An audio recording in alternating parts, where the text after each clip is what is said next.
This is the story, the fantastically true story of Herbert A. Philbrick, who for 9 frightening years did lead 3 lives.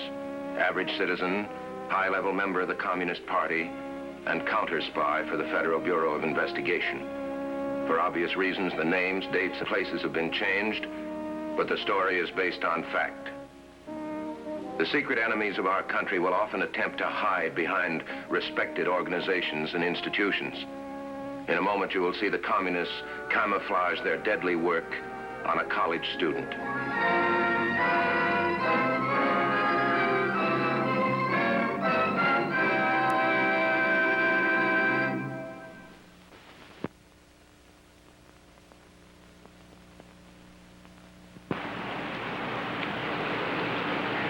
Long time since you've been to college, and it should be exciting to get back on a campus. But hold it. You haven't got time to make like an old grad. You'll be late for your special seminar. Room 20, Fielding Hall. Should be around here somewhere.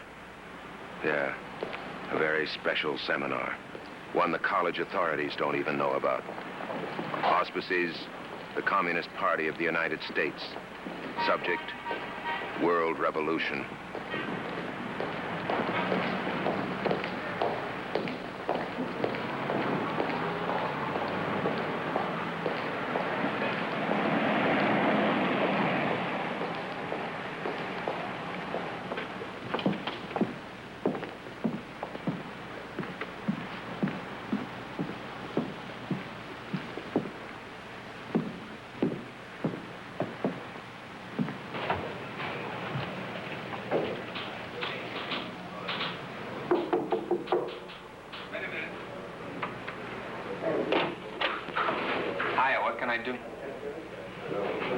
Come on in.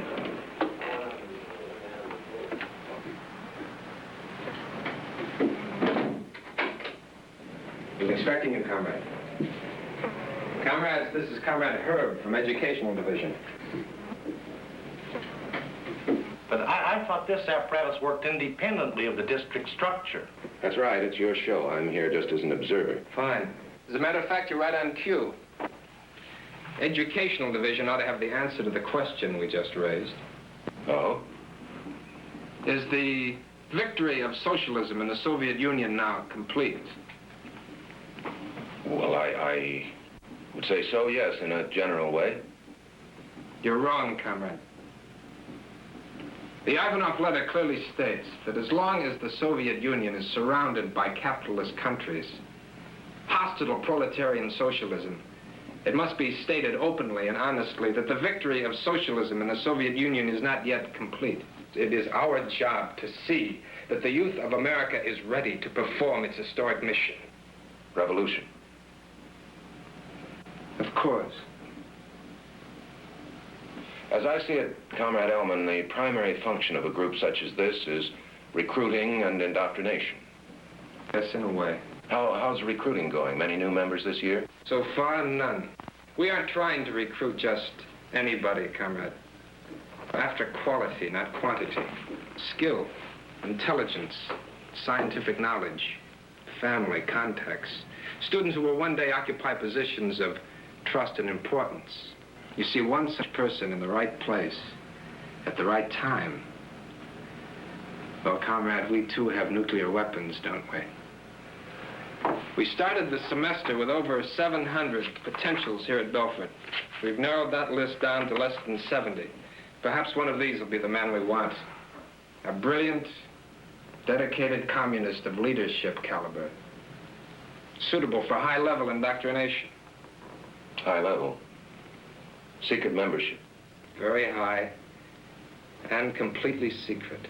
Tell me, Comrade Ellman, isn't the university climate rather hostile to that kind of operation? Very hostile. That's exactly why we're here. You see, the man or the woman that we select must come from a high-ranking college, one completely disassociated from the party. His background must be above suspicion. His future must be assured. Sounds like a pretty big order. It is. If your instructions will permit you to stick with us during our current operation. My instructions order me to stick with you, Comrade Ellman. Good, comrades. You have your assignments.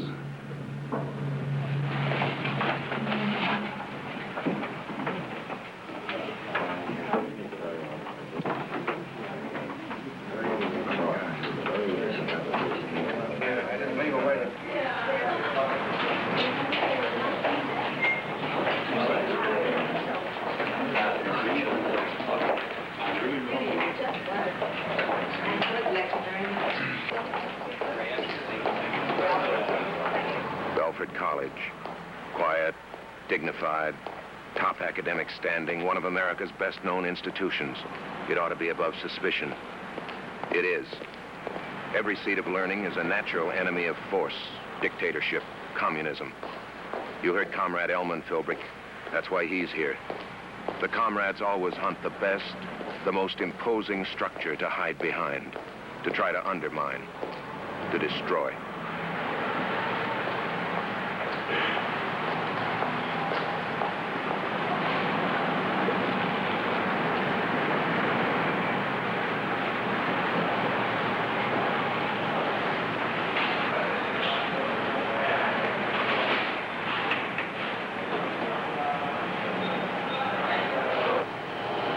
Jerry, it's Herb. Yeah. Listen, I hear they're running a pretty good tennis match this afternoon. I thought you might want to take it in with me. Good. Okay, I'll see you there.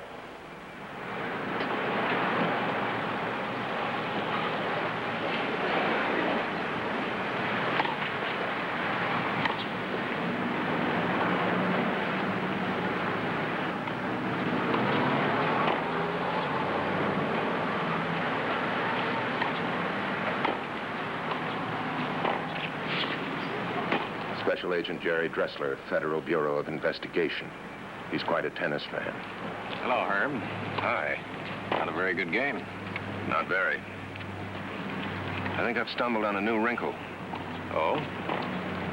Comrades don't want new members. They want a member. The right one. It's not new, Herb. I've been working that routine for 20 years. Yeah, but I always thought this campus, Belford, was particularly clean. One of the best. They're all good. There isn't a communist-dominated campus in the country, Herb. Oh, a lot of the kids talk pretty pink, but they grow out of it. Most of them. Almost all of them. Comrades are looking for the exception, huh? That's right.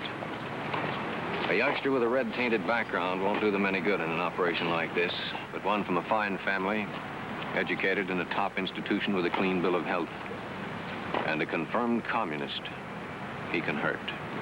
He can hurt plenty. The right man, the right place, the right time. Check. Once they spot their man, they lock him up good. Blackmail, extortion, anything they need to keep him from getting loose. Then they bury him deep and wait. Stay close to this, Herb. I sure will. Close as I can. Dig up all the details you can for us. The college officials are giving us full cooperation, but they're on the outside looking in. Gone quite a ways already. Let them keep going. We can't stop them from recruiting, Herb, but we can stop them from having secrets. If the comrades hook a big fish, we've got to know who it is. One top secret like this, just one, can do more damage than a whole regiment of paratroops. Yeah. I'll be seeing you. Things have changed since your college days, Philbrick. Yeah, they've added some new courses. Comrade Professor Marriott, for instance, what class will he be teaching this semester? Biology 2B or Communism 1A? There's a couple of questions I'd like to ask you. Oh, I'll find out on the campus.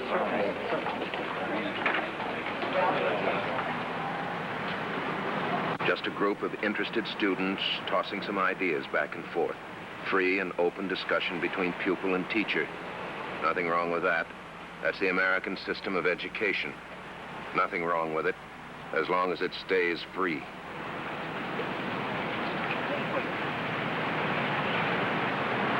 In your lecture, Professor Marriott, you mentioned that bacillus typhosus gained particular importance in times of disaster and hostilities. Quite right, Mr. Fielding.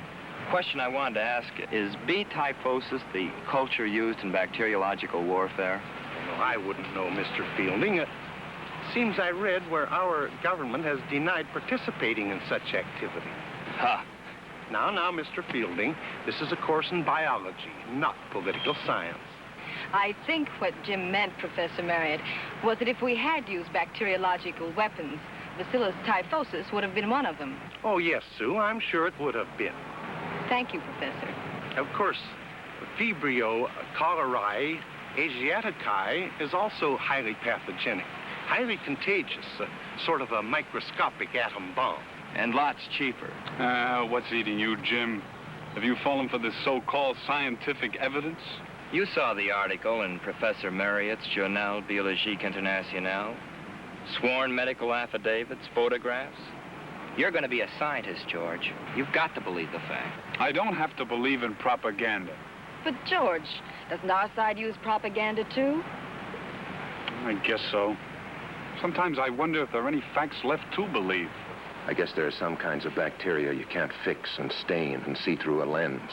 Highly pathogenic, highly contagious. The germ of an idea, of doubt, of treason. Oh! Golly, we'll be late for health and hygiene. I know you don't have to believe George. in any propaganda. Bye, Professor. Thank you, Bye. Professor. Look, Over 600 members of the faculty at Belfort, professors, lecturers, instructors, and the comrades have only managed to hook one. But that's enough. More than enough.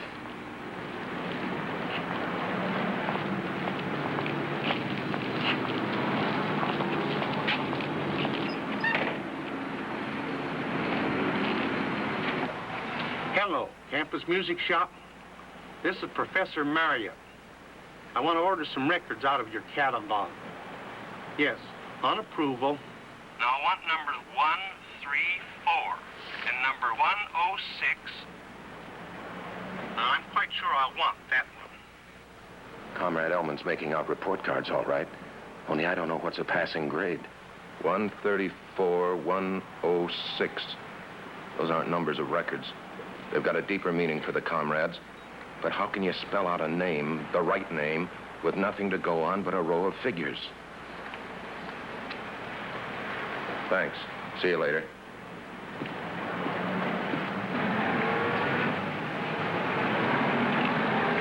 Too bad our enemies don't wear their school colors. You can't tell the names or numbers without a program, Philbrick. You can't spot a traitor by his face.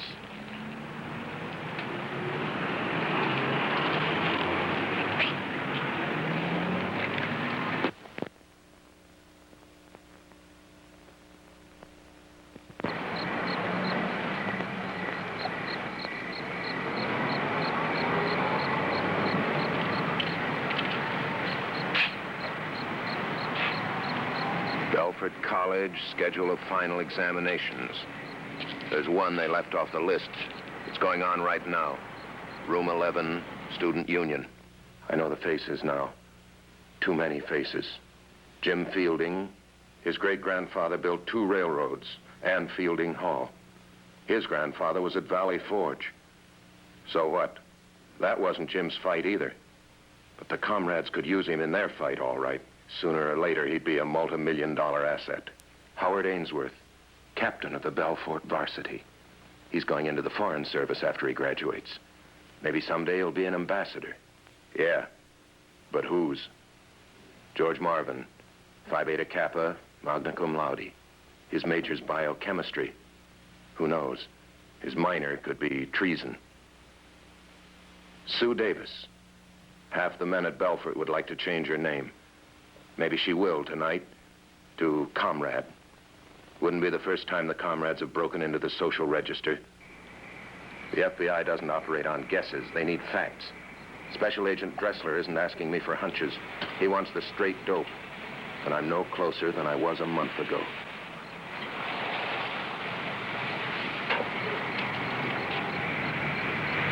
How goes it, comrade? Picked a winner yet?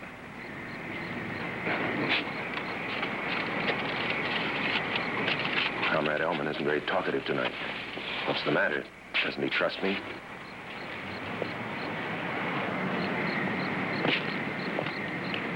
Whose house is this? A friend of mine. Number 106? In this kind of an operation, we can't take chances on any of the candidates. Sure. I've been meaning to compliment you on your security provisions, Comrade Elman. Simple, very effective. Well, thanks. I do my best.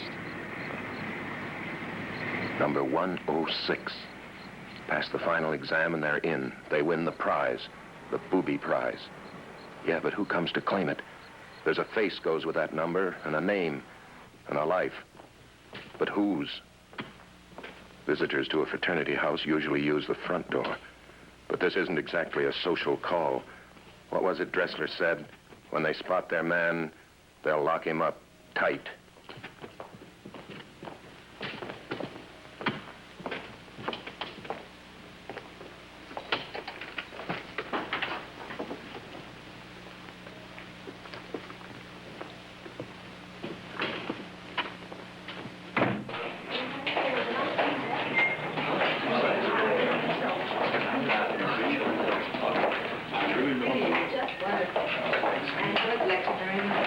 Now, you'll walk me back to my rooming house, won't you? I will.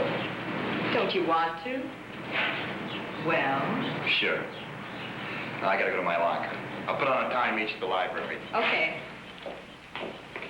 This is great. All I needed was another occupation, housebreaking.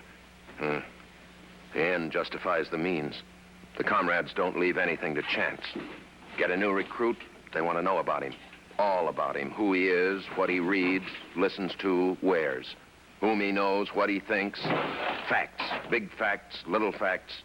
More than he knows about himself. They'll be useful sooner or later. The end justifies the means, including blackmail. Look, Herb. He's got 11 8/10% of Central Northern Common in his own name. It's a big chunk. Yeah, it'd be pretty nice to have around. If he decides to play. If isn't in our dictionary, comrade. You know that.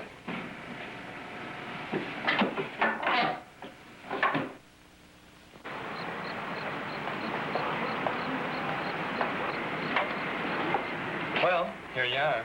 You're not leaving. I wish I didn't have to. Then don't. I'll fix you something to eat. Did you ever hear a final exam? Study. Suppose your line lady checks out. She won't. The dean ever finds out, we could both be expelled. I'm not going to tell him. Here.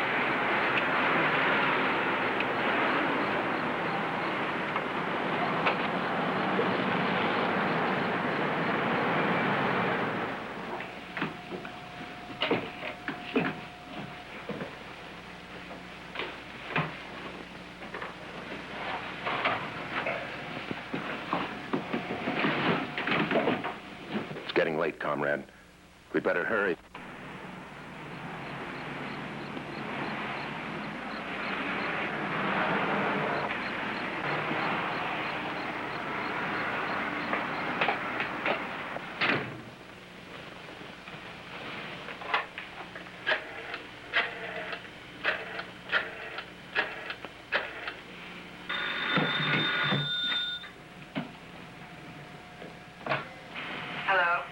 So far, so good. 10-6 is on his way there now. Thanks, Sue.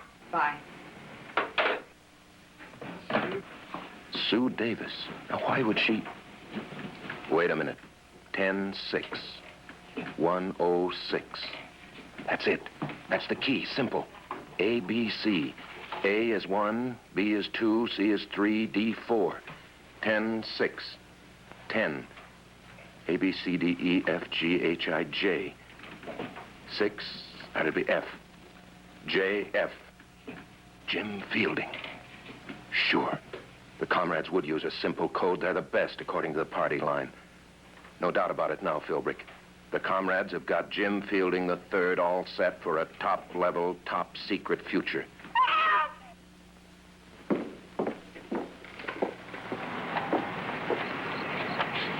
Hold it, Philbrick. Comrade Elman might not approve. Remember, no coaching during final exams. Take him away, officer. Lock him up. He's dangerous. He's a... It's ridiculous. I never saw her before in my life. You better stick around, young. All right, take your hands off me. Now, miss, suppose you calm down and tell me what happened. I guess I wasn't friendly enough. He got tough. Real tough. Well, kind of a deal is this anyway? I never touched her. I never saw her before. No? Then you must be a pretty fast worker. What's your name, son? Fielding. At least that's what he said his name was. James Fielding III. You wouldn't think a fellow with a name like that would... Son.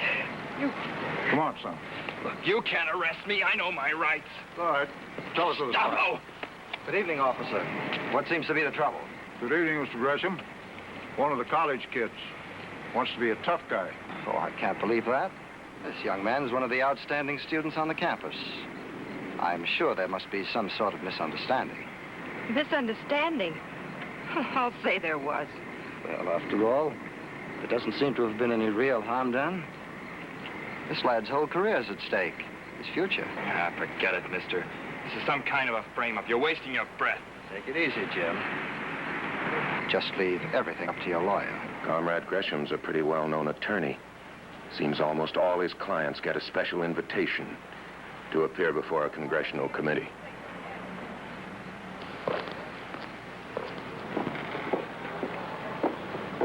See you tomorrow.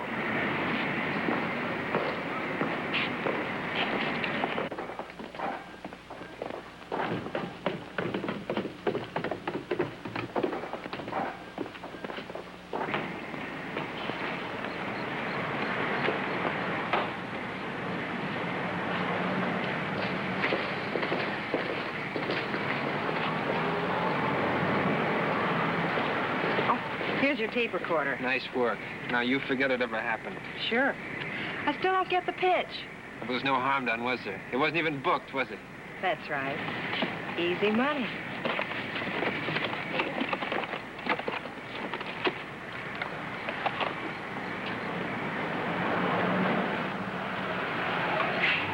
What kind of a deal is this anyway? I never touched her. I never saw her before. Well, you must be a pretty fast worker.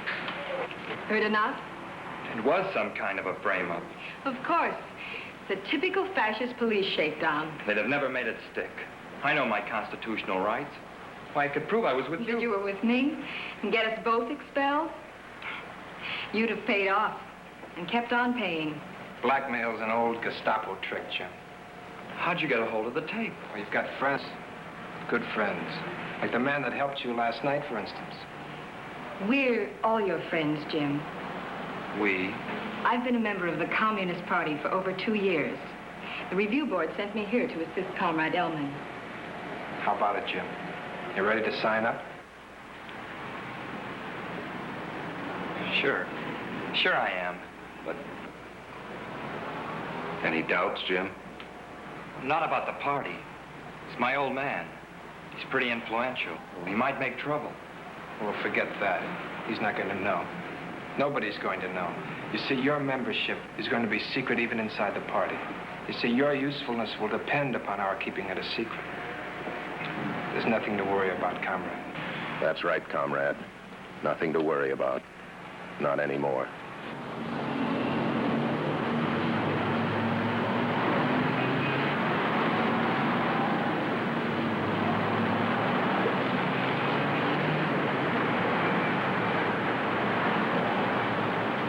Mind if I join you? No, sit down. Hello, Herb. We got your message. Fielding, huh? Yeah, the comrades hooked a big fish this time. That boy's really going places. It's not very pretty, Dressler. It never is. Professor Marion. It's out of our jurisdiction, but we understand the university officials are onto him. He'll be quietly dropped at the end of the term. Comrades will try to spot him somewhere else. They'll have a hard time of it. Like I said, there isn't a red-dominated campus in the country. Thank the Lord. Anyway, our information indicates that Fielding was pretty much of a red hot before he ever came to Melfort.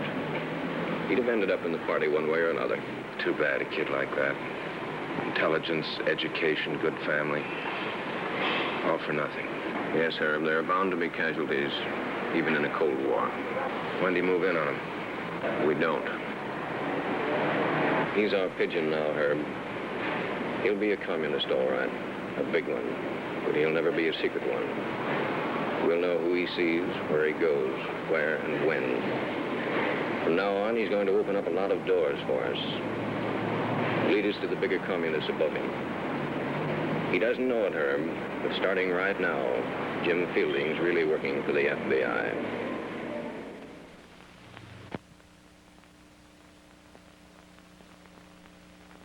Of the FBI and the cooperation of college authorities, another dangerous communist effort was rendered completely useless. Next week, another story from the files of a man who spent 9 fantastic years as a counter-spy for the Federal Bureau of Investigation.